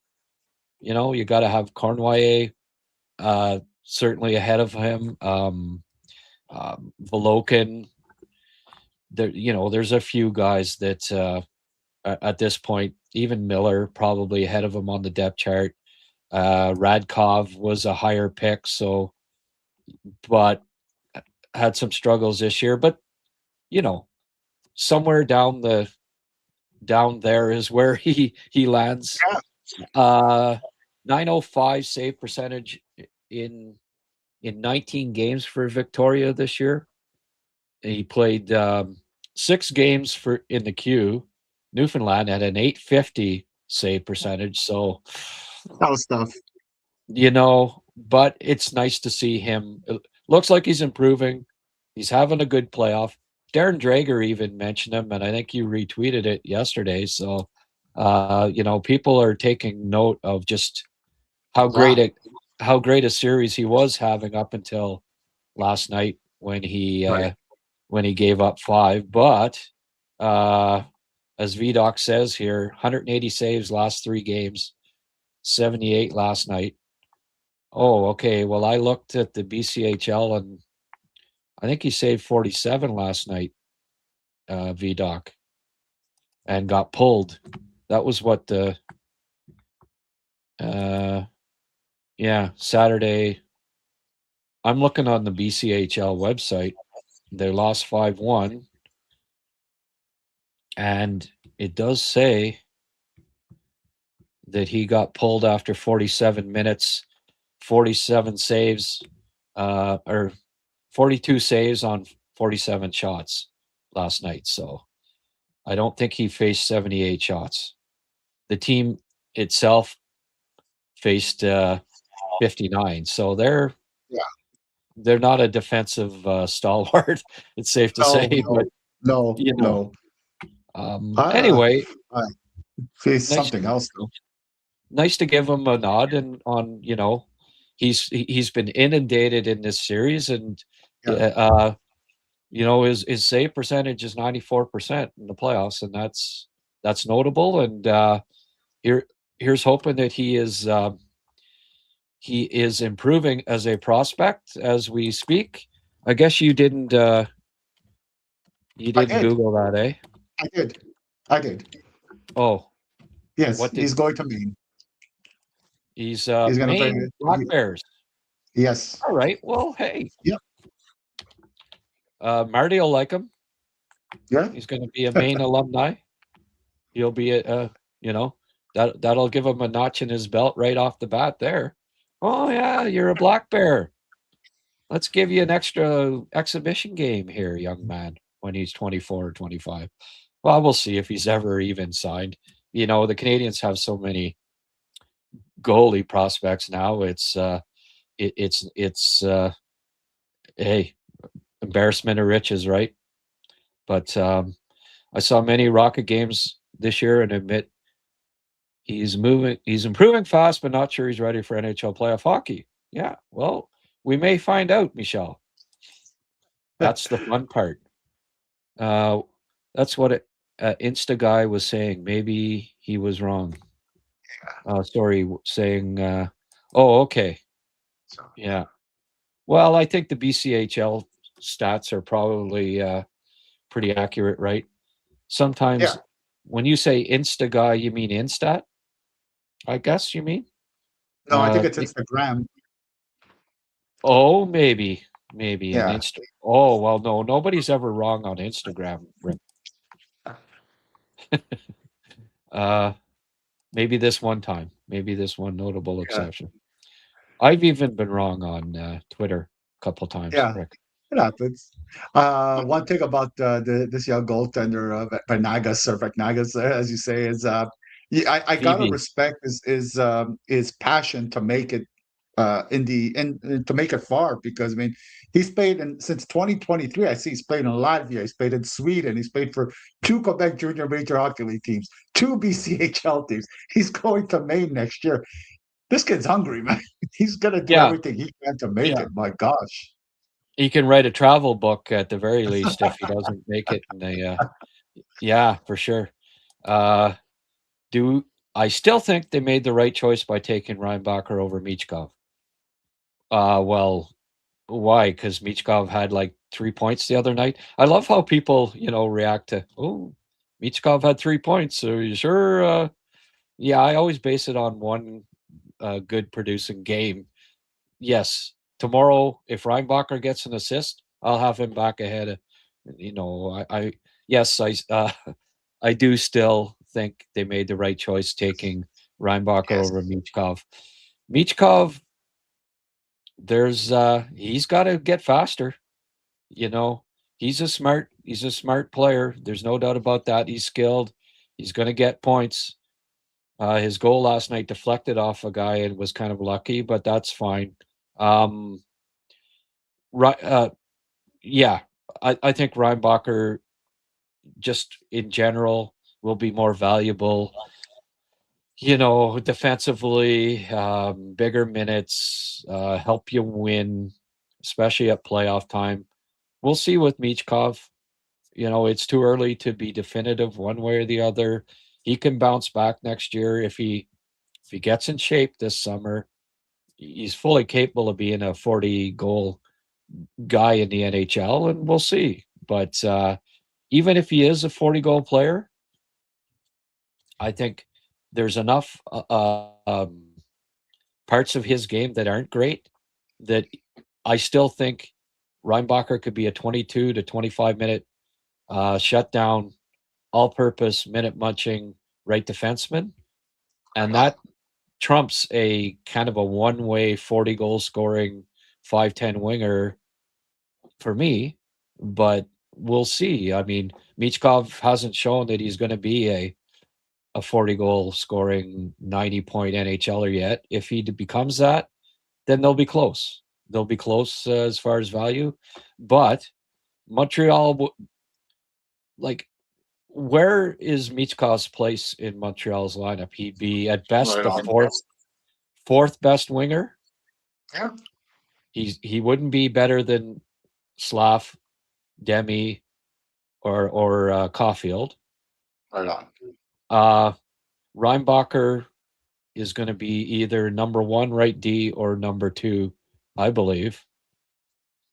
Usually, fourth winger, top 2 right defenseman. Give me the top 2, 6, 3.5, crease clearing, minute munching right defenseman. He's going to help you more at playoff time. Right I on. believe. Right on, Grant. I'm 100% behind you on that one. Yeah. Yeah. Okay. I went with my Instat And thank you, VDoc. They're saying it was 78 saves on 79 shots. Okay. I got that video from Instat, and they had him making 68 saves on 67 shots. But either case, BCHL, I'll go with their stats. So, hey, even better than if he made his save percentage was what 996 or something in that game. Whatever that adds up to, it'd be about that. So, not bad, not bad. He's a young kid, just like all players. That's why I'm getting ahead of myself on Martone. He will hit his bumps. Same with Reinbacher. Oh yeah, Martone. A good start for, and he's in a good situation where he gets the, he gets the opportunity, right? Hey, he's a top 6, top 7 pick. He's supposed to be good, and that's what he looks like. That's good. He's got a heck of a mentor in Taka, that's for sure. Yeah. Again, let's not jump. It doesn't matter that these guys are already in the NHL producing points. It doesn't matter. I can go back and show you players that were playing in the NHL that were drafted after Thomas Harley. Then you could say, oh, well, they must be better because they're already in the NHL producing points. Well, yeah, but they're also wingers, and wingers make the NHL faster than 6'3" European defensemen. Yep. They get opportunity. There's a huge difference between your defensive responsibilities as an NHL winger and your defensive responsibilities as a defenseman. It's night and day difference. And they don't have they don't have power horse coming down on them at 30 miles an hour looking to drill them into the end boards when they get the puck behind the net when they're playing forward. They don't have that happening to them. No. The David Reinbachers and Thomas Harleys of the world, they face that shift after shift, and that takes more adjusting than the winger that all he has to do is cover the point man defensively in his own zone. That's basically the end of his defensive responsibilities. So absolutely no relevance to them already being in the NHL producing and Reinbacher not. You don't make any judgment on who's going to be better and who's going to have the better career based on that fact. Right. And, we can't forget that Reinbacher did miss time period and injury. So if he would have had a year more development, maybe right now he would have been in the NHL producing points too. So, be patient. It's not the same thing. And Leonard and Michkov are playing on teams that are either not in the playoffs or fighting for a playoff spot. Montreal are in a playoff spot. It's a bit harder to get Reinbacher in. Maybe if Montreal were 7th or 8th, worst team in the league, whatever. Let's play Reinbacher, give him some experience. It doesn't matter, but it's not the same thing. So, everything every opinion has to be based situationally and in its own context. Not comparables don't work very well, in my opinion. No, for sure. Hey, GJG, $2 from our Flyer fan. Hey, Habs guys, are you feeling a little, Flyer fans are leaving me money. Anyway, you've matched Habs fans as far as contributions today. Actually, no, 1 cent more. So Flyer fans have contributed more, Rick, today than Habs fans on here. Are we going to put up with that, Habs fans? I don't know. Anyway, I just checked. Okay, yeah. Martone is a player. His hockey sense is awesome. He needs some weight. But look out in a year or two. Yeah, his defensive game still needs to come too. I know I'm a stickler for that, but offensively in the offensive zone, kid's always going to get points. He's got good offensive instincts. There's no doubt about that. Just like Michkov, he's going to have to keep improving his play away from the puck, and that will come. Rick Tocchet will drill it into him. I would draft Rhino over Michkov all over again. Already had Caulfield at forward. Didn't have a Clydesdale at right D. Well, it's about fit, right? And I think in 3 years' times, we'll look back and say, yeah, he was the right guy to get. Another bribe to beat the Islanders and sit starters. Oh my goodness! Now he's good. Flyer fans have contributed twice as much, Habs fans, as you have. Are we going to put up with that? Or, I don't know, guys. I don't know. Then add in the character element, which, I suppose, it does seem that way. But anyway, I don't want to spend. I spent a lot of time dissecting Matvei Michkov, and you know what? At the end of the day, Montreal didn't draft him, and we have to worry about the Montreal Canadiens prospects and not the grass on the other side. We shouldn't worry about the grass on the other side of the fence so much. GJG, character concerns for slightly overblown. Yeah, it could be. It could grow out of it.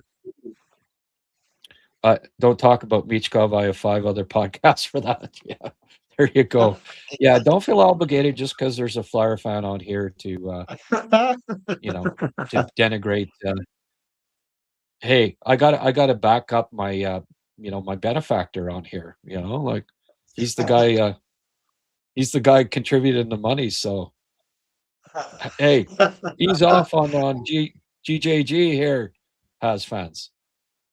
Unless you step up. If you donate $100 here, then go at him all you want. Good one. All right. Yeah. So 6:00 start tonight, folks. Long Island, not New Jersey. Some fools think that it's in friggin' New Jersey. Who the hell would think it was in New Jersey? Long Island's not New Jersey. Jeez. You'd have to be like I don't know. You'd have to be like a boomer to make that mistake, Rick. I'm showing my age. I think we got caught up on all of this chat. So you know what, Ricardo? I'm going to stay on for a few more minutes here and wait for all this Habs money to come flowing in. But I'm going to let you go. Is that okay by you? Yes, sir. It's been a great, fun afternoon again with you, Grant, and all the people. I always very thankful for the opportunity. Okay, man. So tonight, what are you up to about 8:45 tonight? Are you busy? No, I think I'll be sitting on my computer if I'm invited in. I'll definitely would like to talk some more. I never have enough of our Sunday chats. What do you think, folks? Should we ask him back tonight or what? Nobody's saying no. Yeah, I think we'll probably that would be kind of cool if you could awesome. If you could join us post game to talk about Nick Suzuki's 100-point season and Hudson breaking Larry Robinson's assist record, the Habs being back in the hunt for top 2 or first place in the Atlantic. That'd be great if you could join us post game. Maybe we could talk about Suzuki passing it to Hudson, passing it to Reinbacher for his first goal in the NHL, right? That would be the scenario. Reinbacher's playing tonight? I assume he is. Let's hope so, eh? Okay, right, my man. friend. Thanks, you, thank you, everyone. Okay, bye.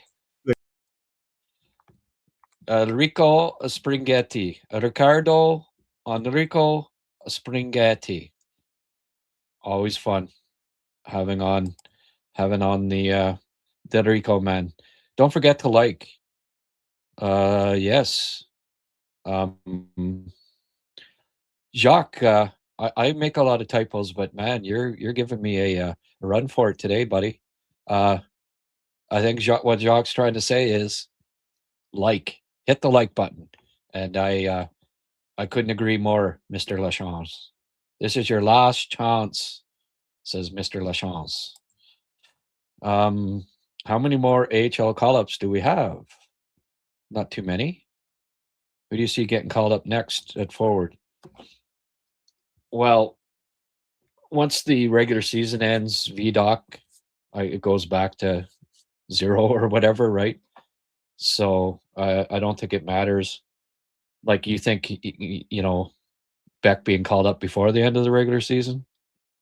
I don't think, if I'm not mistaken, I do believe that, there's no limit on after the regular season ends. They just have a couple more call-ups before the end of the regular season. I do believe. I could be wrong. This could be a New Jersey thing again. Bring your guest for sure. Oh, see, there you go. Well, he's going to be on. And joy watching Schaefer. It's a treat.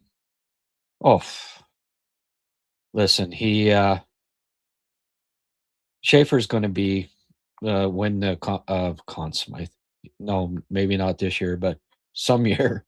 He's a franchise defenseman. I wouldn't be surprised if it's unanimous of him winning the Calder this year. It's certainly it's him. It's his, and I don't. I'd be surprised if anybody votes someone else. As great as seasons as Seneca and Demidov have had as rookies, they just, unfortunately, it was a year where, there was a pretty special defenseman, and same case last year, right? How could you not give it to Hudson? Well, it's the same this year. How could you not give it to the young kid out on the island? What he's doing is unprecedented in the history of the league. So if you're doing something that's unprecedented in the history of the league, tied with Brian Leach for the most goals ever by a rookie defenseman, and Leach was 22 or 20, 22, I think, and this kid's 18 until September. It's nuts. It's crazy. I said this kid's going to be a franchise defenseman, that he was special, that I thought that he'd probably be better than Bedard, but we're seeing it. He's only just verified it over and over again this year. Thanks. I thought there was a limit on regular call-ups amount other than emergency call-ups from the trade deadline through playoffs. VDOC, I'm not, I'm more of a talent evaluator and scout than I am knowing all the ins and outs, and I'll be the first to admit that. But yeah, I do. It has been discussed. See, you shouldn't have missed a few podcasts because it has been brought up. But I'm pretty sure, this is only the number of call-ups is only till the end. I do believe only until the end of the regular season. And folks, if I end this podcast now, we're going to have more contributions from a Flyer fan than all of you Habs fans combined. Is that, you guys are all okay with that? Just want to double check here. Obviously, Donnie and Mark and Germain aren't tuning in, or they'd fix that in a hurry. The regular guys, but that's fine. I guess, hey, it doesn't matter, right? At the end of the day, Schaefer played almost 10 minutes a game more than Demidov. I know. And are you saying, are you saying that that's an argument to pick Demidov? Or for me, it only accentuates that, the best rookie this year is Schaefer.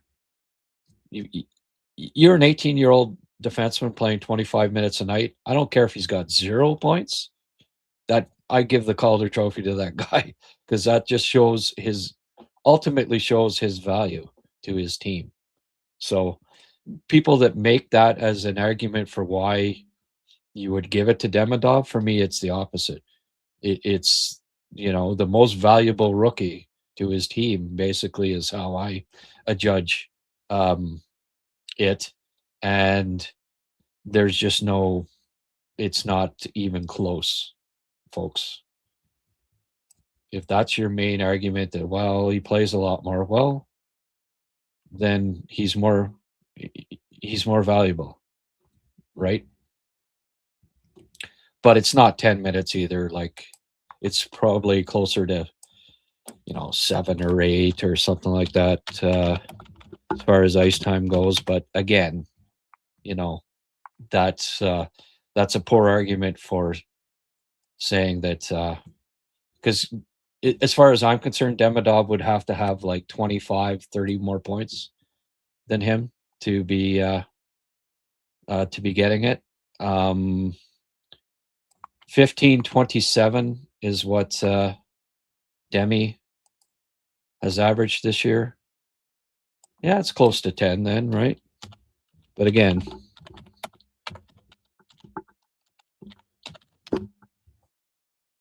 it's not just about point totals or points per 60, right?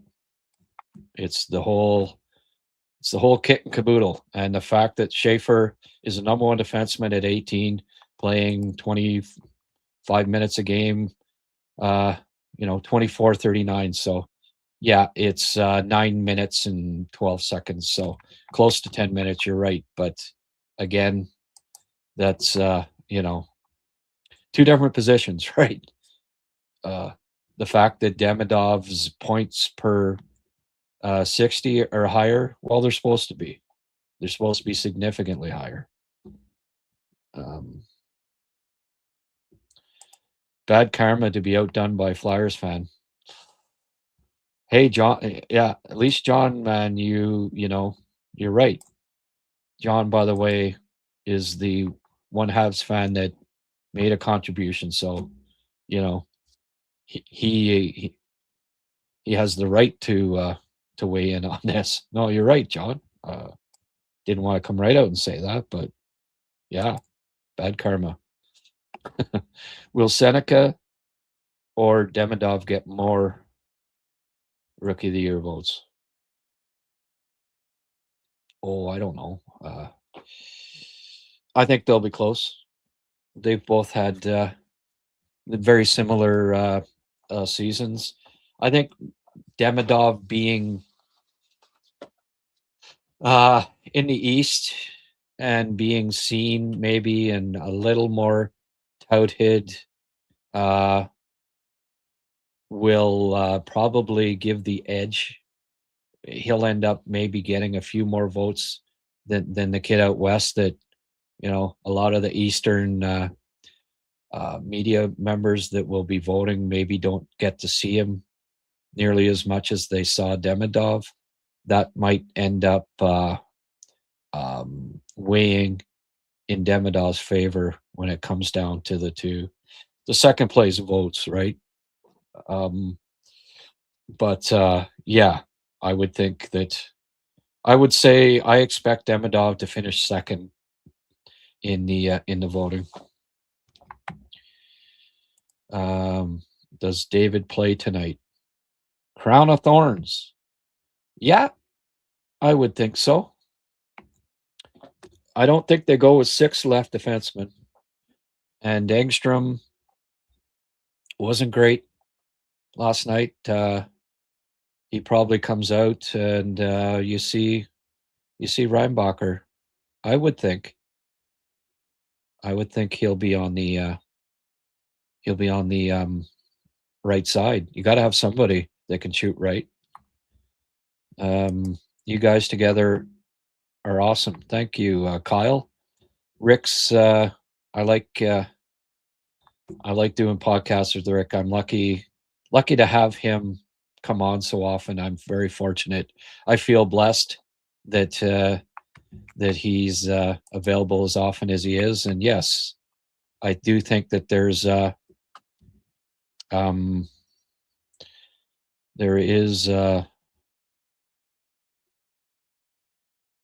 yeah.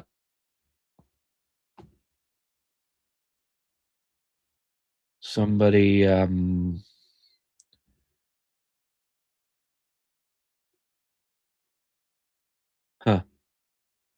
name cannot be blank.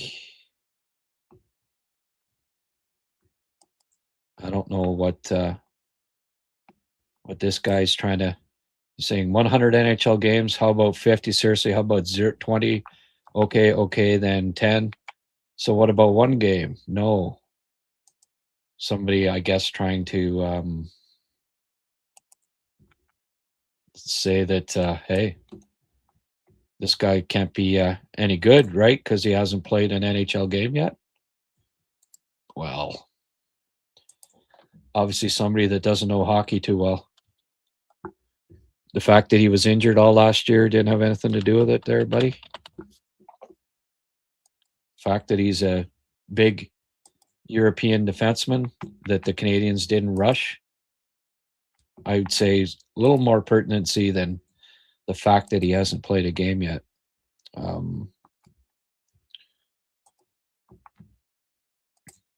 Here is the Twitter post that I just got tagged in along with the Canadians and 690.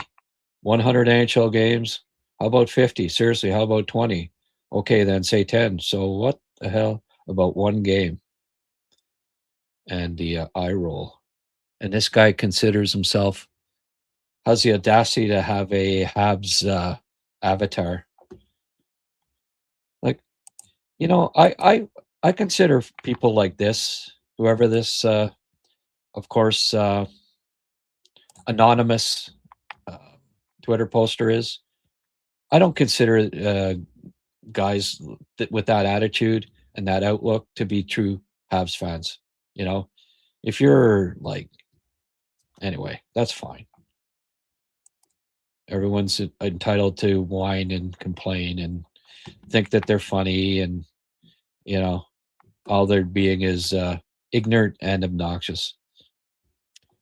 Again, folks, bad karma to be outdone by a Flyers fan. I'm gonna stay here till I've got more than $4 contributed by Habs fans. So you aren't getting rid of me till this happens, folks. Actually, no, I'm not going to be here much longer, or there'll be an accident. Nature is quickly calling here. Will Seneca? Yeah, okay. Will Schaefer get as many points as Hudson had this year? No. At the end of the day, Reinbacher has the tools. I just wish him well and good luck to him. Thank you, Jason. Yes, I agree. He's got the tools. It's time to give him a look. Unfortunately, it's kind of an emergency basis, as it turned out, but he deserves it. He's played well. Like, I've put up videos of Zborowski lately and been critical. I put up videos of Pickford lately and been critical. I put up earlier in the year videos of Hage and was critical. So, I don't try to sugarcoat. I don't try to cheerlead. I try to give my honest, fair assessment on a prospect. And when I say that the 10 times in the past 2 months or dozen times that I have scouted Reinbacher, there's not a game where I wasn't impressed by him. I see a guy that is ready for an NHL look. I see a guy that that can definitely okay, this didn't get color here. John sent the same guy. So it's John beat GJG. did it solo today, so that Habs fans contributed more than Flyers fans. Okay, well, no matter how it's done, thank you, John, for stepping up. Habs Nation, not be outdone by a single Flyer fan. Thank you. Even if it was a single Habs fan that did it, doesn't matter. At the end of the day, scoreboard is what matters, right? um, please hit the like button, subscribe if you haven't already. I think we've got a few new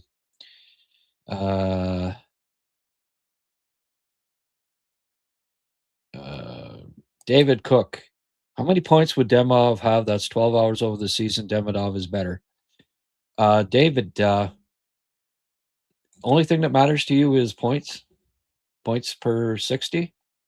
You know that forwards they're up further up in the ice, and forwards get more points than defensemen, right? Like, you do know that one defenseman in NHL history one time led the league in points. Like, there's a reason for that. You do know that the true value of a defenseman is his entire game and not just how many points he puts up. I hope you realize those things. And the fact that, Matthew Schaefer has more goals than Ivan Demidov. At the end of the day, which is more important, scoring a goal or getting a secondary assist, for instance? Like, if you look at primary points this year, per 60, Schaefer is damn close to Demidov. And he's a defenseman, and an 18-year-old defenseman doing it as a rookie. There's no comparison between the two this year for the value and the impression that they've made. I love Demidov. I wanted him to win the Calder Trophy. At the start of the year, I predicted that he would. But you know what? I did not know that Matthew Schaefer would be this good this soon. And you have to be unbiased in it, and you're being biased by saying somehow that Demidov, because he might have more points per 60 than a defenseman, 18-year-old defenseman, that's the only thing that you look at. It's a biased viewpoint, and sorry, I can't agree with you, David. Great day, absolutely.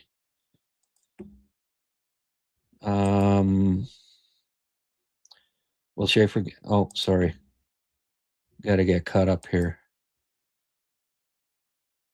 Good afternoon. Go Habs, go. Yeah. Demidov played with a rookie center and others on the other side. And other what? David Cook played with the best young power forward in the league in Slav a lot of the year. Demidov played regular on the first power play. Demidov played with a rookie center who had scored the most goals by a rookie center in Habs history.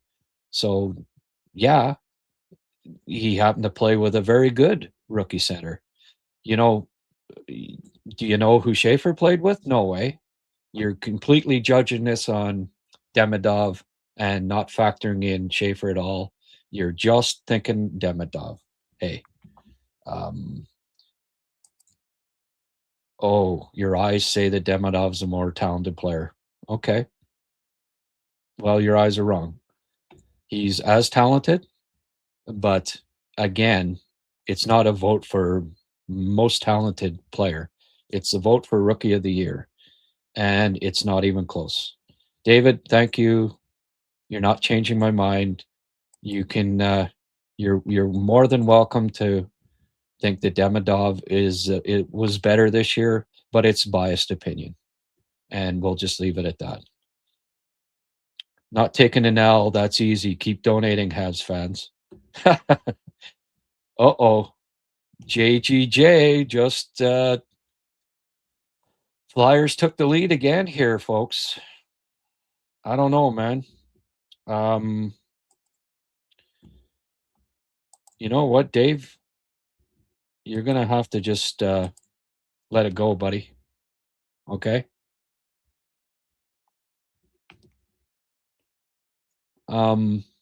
Yeah. Look,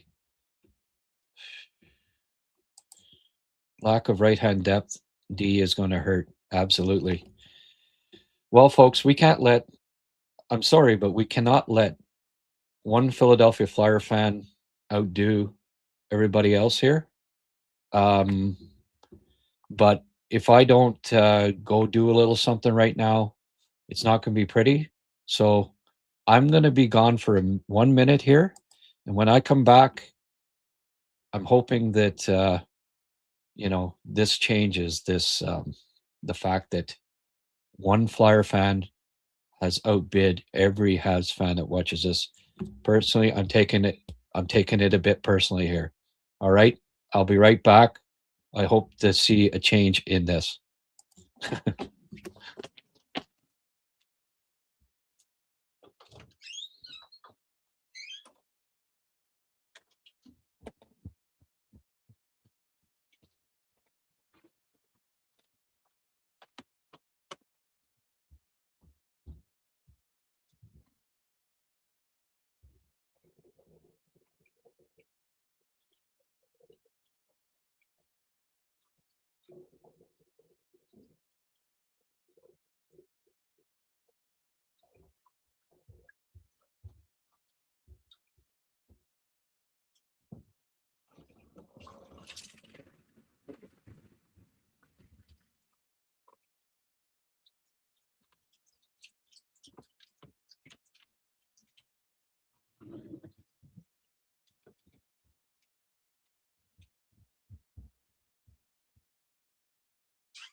Uh-oh.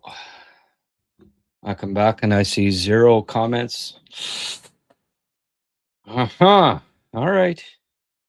I didn't do a good enough song and dance today, eh? Entertain you folks well enough. All right. Schaefer, no doubt, rookie of the year. What he's doing is special. Yeah. No. Demi's incredible, but I agree because it's not even close when you compare the defensive upside right now. Well, until they start playing hockey with only one net, defense is going to be important, right? It's equally as important as offense, believe it or not, and to winning hockey games. And it's just there's no comparison this year. Schaefer, what he's done has been absolutely incredible this year, and it's insulting to him to be saying somebody else should, because no, like, let's be honest here. It's quite frankly, you could make the argument it's the best rookie year ever by a defenseman in NHL history.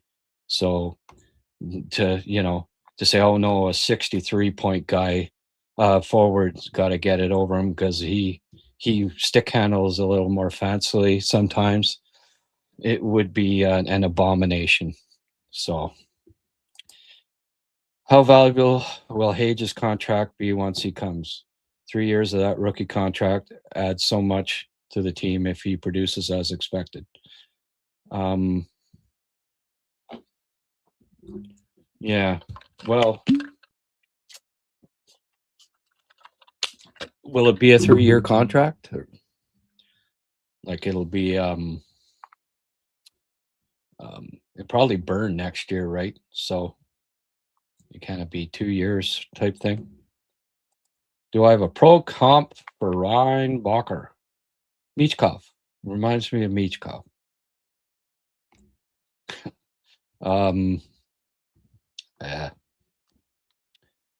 Serge Savard.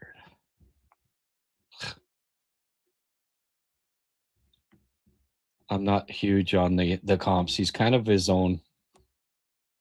He's kind of his own player there. You know, got a little bit of Cider, got a little bit of Harley, I don't know. Just he good. He's good, folks. Well, I have not eaten anything today. Gotta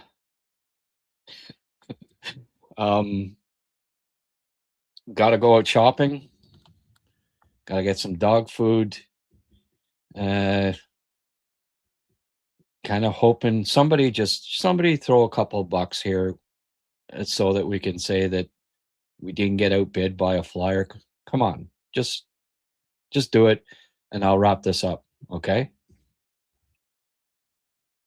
We're down to 64 people. Habs fans are flocking. They're feeling guilty. I'm going to give it one more minute here. All right. What's what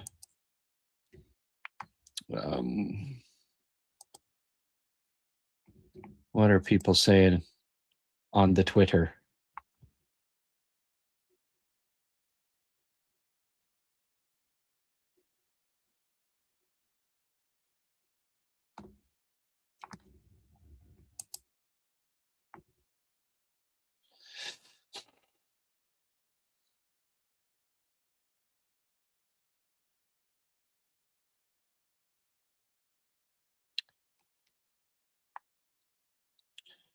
He can't wait to play in Montreal. He needs more physical development and is keen to stay on the school benches.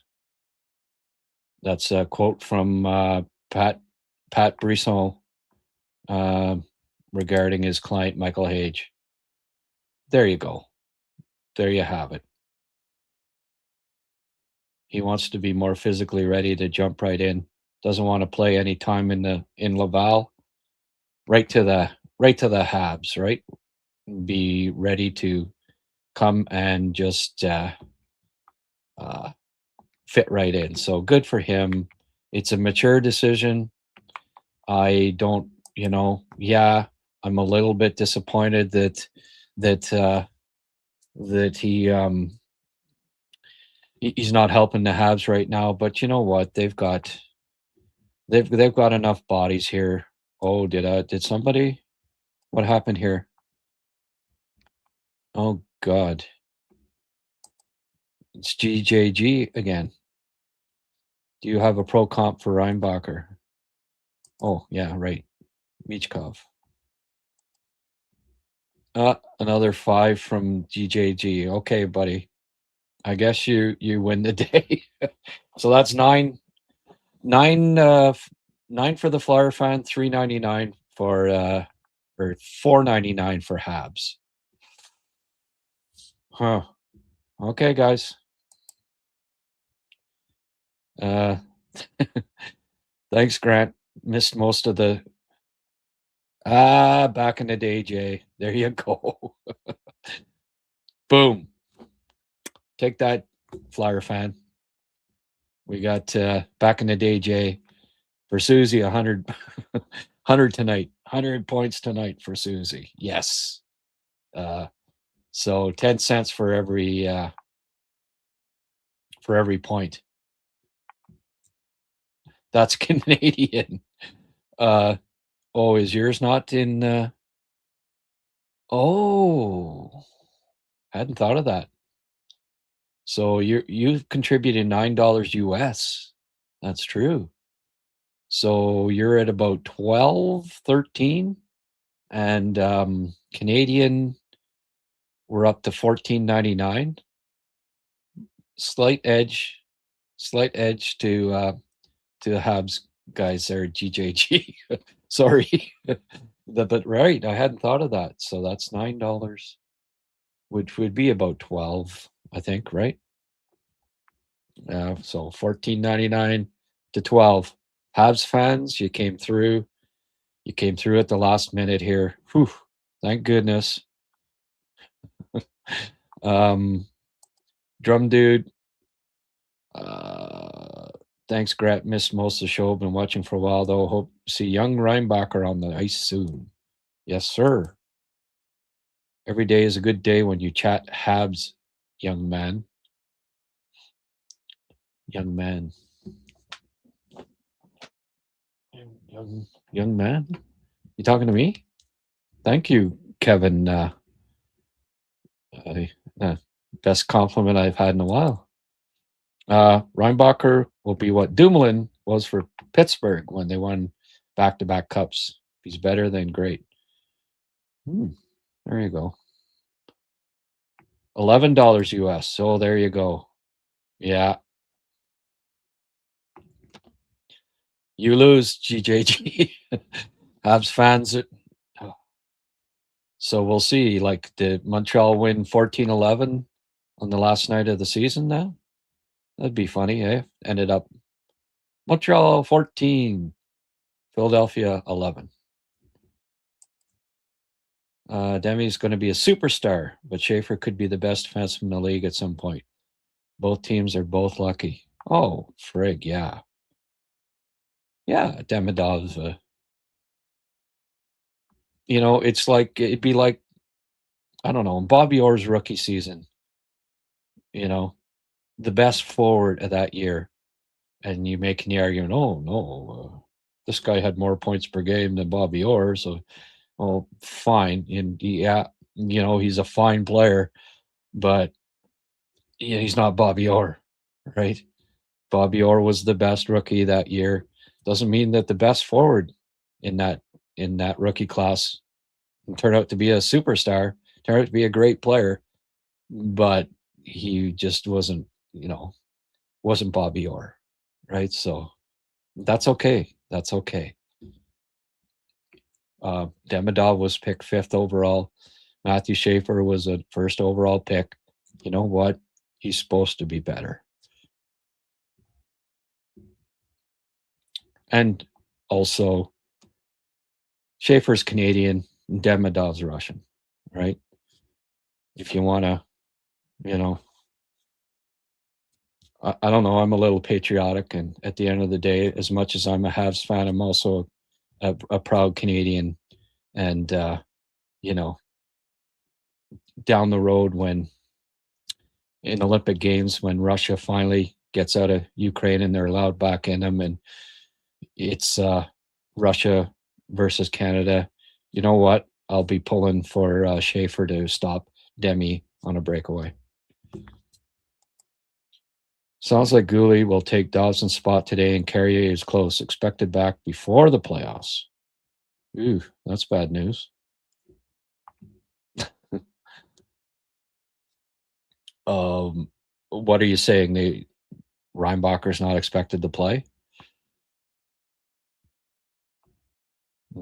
I think Reinbacher will be taking Engstrom's place. Again, in this scenario here, it'd be six left defensemen, and I just don't think the Canadians are prepared to go that route.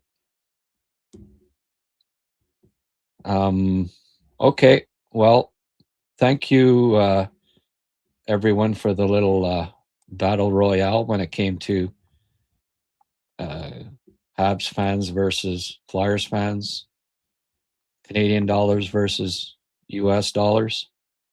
We prevailed at the end, barely. 14.99 to 11. Oh. Okay, now we smoked them. Kevin, I'm assuming that you're not a Flyers fan. Please tell me you're not a Flyers fan. Or all right, so 25 from Kevin. Young man, or old geezer Kevin. Thank you for the late contribution. Paul Coffey didn't have a great rookie season. Next 15 years were great, though.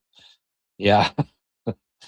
Well, it's notable there aren't many defensemen that, like, we've been blessed the last 2 years to have defensemen come in and just be so spectacular right away in Hudson and now Schaefer.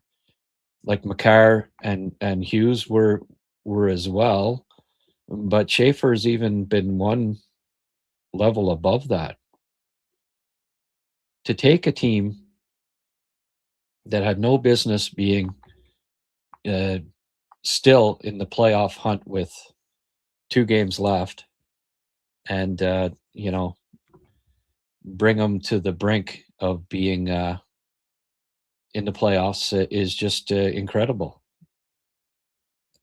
As the number 1 defenseman at 18 years of age, he's just it's something else. So, all right, folks.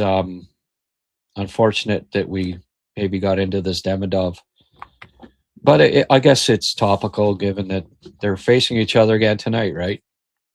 So if Demidov scores 7 goals and 3 assists, then and Schaefer's on the ice for all 10 goals against, then we've got a Calder rookie race again. But for some reason, I'm not expecting that to happen. All right. We've got 666. I'd rather not pack it in when that's the number, but we'll see you post-game tonight, all right? Catherine, thanks for all your insight. I watch almost every video. Hey, Catherine, thank you. Little bummed not to see Hage play this year, but Reinbacher will be so exciting to see. I sure hope he plays tonight. Yes. Never a Flyer anything. Flyers anything. Oh no? You weren't a big Dave Schultz, Moose Dupont, Bob Hound Dog Kelly fan? Yeah. Ed Van Imp. Original 6 only. Habs fan since 1955. Oh, wow. Okay, so you are an old geezer. Somebody older than me. Yay. There's a few. There's a few out there still. Right on, Kev. Since 55. Woo. That's pretty cool. And I think it's pretty cool that somebody who's 75 plus watches the podcast, watches young pups like me and Rick do a podcast. Thank you. We don't bring your wisdom, but it's all good. Ronnie Hextall. Well, it doesn't quite go back to the Broad Street Bully days, but he kept up the tradition of trying to be a bully. That's for sure. Hextall with the Hextall when he slashed Chelios there, right? Boom. Across the legs. Yeah, that was something else. Well, look, I'm gonna get fired here if I don't wrap this up. I have to take a certain somebody shopping. She'll be tapping her foot here. I said I'd definitely be done by 2. I had to go a bit over so that we didn't lose to the Flyers here. Thank you. Thank you, guys. I don't think JGJ is gonna, say, oh yeah, well here's $40. So I think we edged them out. Good stuff. Bernie Pront was one of the bullies. Yeah. Bernie Pront was something else. He was put it this way, I'm just glad that he wasn't in, it was Wayne Stevenson instead of Perron. We wouldn't have swept them probably if Perron had been in nets, but we still beat them. But I'm glad we didn't. Glad Bernie wasn't there for us to find out that season, because he was, Dryden was the best in the 70s, you could argue, but Bernie Perron, for a few-year stretch, he was something else. He won a Conn Smythe too, and it was well-deserved. Only Jesus saves more than Bernie Prawn. Was the famous popular bumper sticker in Pennsylvania in those days. All right. I got to go. Thank you, everyone. Thanks for the late push there. And 8:45, 8:50, maybe even I'll wait right till 9. Yeah. But somewhere right after the game, 5-10 minutes, I'll do a podcast, okay? Born and raised in the home of the Mahavlich brothers. I'm really impressed with your channel, Grant. Oh, yeah?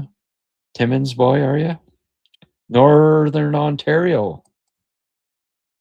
It also says Doc is injured again, upper body injury. Oh, so Reinbacher goes up on the wing. Maybe they convert him into a winger, eh? What about putting Arbor back up on the wing? Dressing 7D. That's a possibility too. The plot thickens. Doc injured again. Wow. The same usual suspects keep getting injured here, right? That's pretty crazy. All right, everyone. Thank you so much. Gotta go. And we'll see you sometime between 8:45 and 9 o'clock for what I hope will be a 100-point celebration next Suzuki. Okay? Have a great, you know what? What a great day to talk hockey, right? Okay, and we're going to do it again later today. Thank you, everyone, and hope to see you post-game tonight. Bye for now.